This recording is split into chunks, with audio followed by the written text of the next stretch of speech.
ನೂರೊಂದು ನೆನಪು ಎದೆಯಾಳದಿಂದ ಹಾಡಾಗಿ ಬಂತು ಆನಂದದಿಂದ.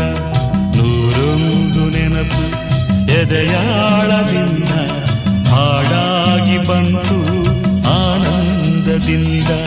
ಸಿಂಧೂರವಿಂದು ನಗಲಮ್ಮ ಎಂದು ಎಂದೆಂದು ಇರಲಮ್ಮ ಈ ದಿವ್ಯ ಬಂದ.